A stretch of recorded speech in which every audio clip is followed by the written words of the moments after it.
Dari banyaknya pendakian yang pernah aku lakukan, ini adalah pendakian yang paling ekstrim yang pernah aku lakuin, yaitu mendaki ke salah satu bukit yang mungkin kalian tuh nggak tahu bukit ini berada di mana. So, selamat datang di pendakian aku ke Bukit Simarsolpa episode kedua.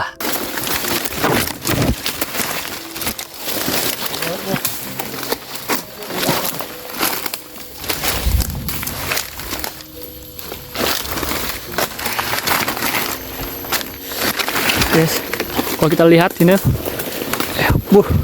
halo semuanya, kali ini aku melanjuti cerita pendakian aku ke Bukit Simarsolpa bareng Rimba Explore. Nah, setelah hujannya reda, kami pun langsung melakukan pendakian. Kami memulai pendakian dari jam 2 siang, sebenarnya itu udah kesorean ya. Tapi karena di sini kami bawa guide, kami tetap lanjut melakukan pendakiannya. Jalurnya dari sini ya, Bang? Iya. Sampai ke sana itu nanti kita baru masuk ke rimbanya. Kita masih di perkebunan. Di awal-awal pendakian, kita akan melewati perkebunan sawit dan karet yang cukup semak. Jadi di sini kita sedikit membuka jalur. Karena tadi itu baru turun hujan, jadi di sini pacetnya pada keluar. Mungkin ini akan menjadi pendakian berdarah lagi, karena di sini tuh pacetnya banyak banget ya guys. Nah, kalau kalian teman-teman dengar, itu suara burung rangkok teman-teman, yang bisa kita dengar dengan jelas. Dan mudah-mudahan kita bisa lihat burungnya. Dan selama melakukan pendakian, beberapa kali kami tertinggal oleh guide karena Bang Dendi tuh cepet banget jalannya. Ya wajar ya, karena Akam sih yang udah paham jalur bukit ini. Itu yang bahaya. Untuk trek yang kami lalui ini cukup licin karena tanahnya itu cukup gembur ya. Jadi kalau kita naik 3 langkah, dia bakal turun 1 langkah gitu.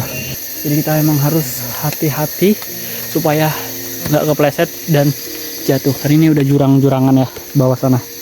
Trek yang kami lalui ini lumayan licin dan tanahnya itu sangat gembur, yang kalau dipijak itu kayak menimbulkan longsor kecil gitu ya. Tapi sejauh ini masih aman, kami belum menemukan trek yang sangat curam. Kata Bang Dendi sih, di pertengahan jalan nanti kita akan melewati tebing-tebing curam yang mungkin akan memerlukan bantuan tali. Tapi walaupun begitu, sudah 30 menitan kita melakukan pendakian, trek yang kami lalui ini tuh menanjak terus ya guys. Jadi kita di sini belum dapat yang landainya. Mengingat lagi bukit ini sangat kerucut ya guys.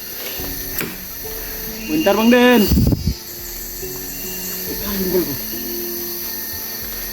Ini Kak Hardi baru turun dari Simbolon, makanya agak Trouble.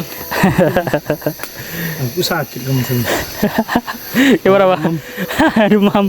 Jadi ini Awal lagi dalam besok ekspedisi. Tapi nggak apa-apa lah. Ini demi kepentingan kita bersama. Oke, siap. Biar nanti jalurnya dibuka dan kawan-kawan semua main ke sana ya. Berarti kita kesini tujuannya apa nih Pak Alex? Buka jalur. Buka jalur.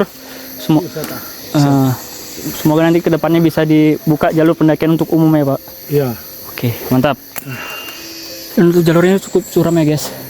Karena ini memiliki kemiringan kurang lebih tuh 45 ke atasan.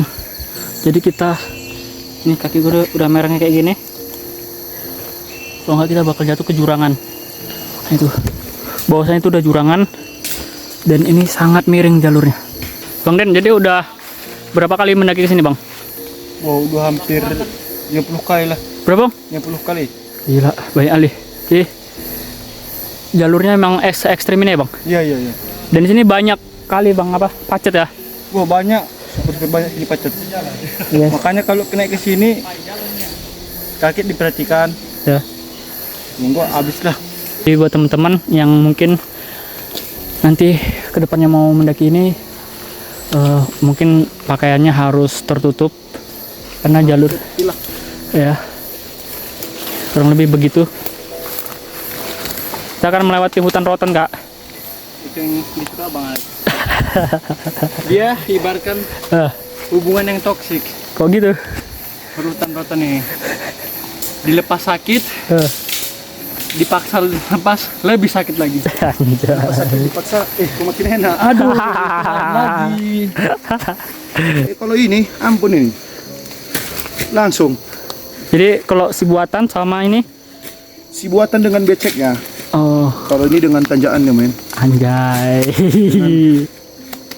Nah, setelah 1 jam kurang melakukan pendakian, kami pun menemukan tempat yang datar Dan tempat ini bisa dijadikan shelter saat melakukan pendakian, dan bisa juga dibangun beberapa tenda di sini.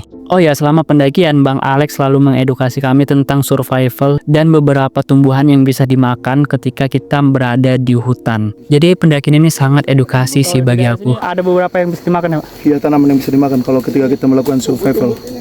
Memang survival itu dipelajari keren, tapi lebih keren itu jangan terjadi, oke? Kalau mau itu terjadi mempelajari seninya, solusinya main di bushcraft. Nanti di bushcraft itu segala seni-seni survival akan dipelajari di situ. Dan udah 1 jam kami melakukan pendakian, aku pun baru sadar ternyata yang kami laluin ini bukan jalur pendakian. Karena di sini tuh nggak ada bekas trek atau penanda jalur. Dan di sini tuh aku mikir, waduh, kayaknya kita bakal buka jalur nih. Dan ditambah lagi di posisi ini kami kehilangan jejak Bang Dendi, yang mana Bang Dendi udah duluan dan cari jalurnya. Kami pun sempat bingung karena Bang Dendi suaranya berada di atas, tetapi tidak ada jejak yang ditinggalkan. Jadi tuh kami sempat bingung ke atasnya itu lewat dari mana. Di sini kami tetap mencari jalannya, dan di sini kami sedikit turun bukit untuk mencari keberadaan suara Bang Dendi. Apa? Gimana, Pak? Kali ini aku melakukan pendakian dalam keadaan sakit. Demam, sakit kepala, dipaksa naik. Memang bangke kalian memang.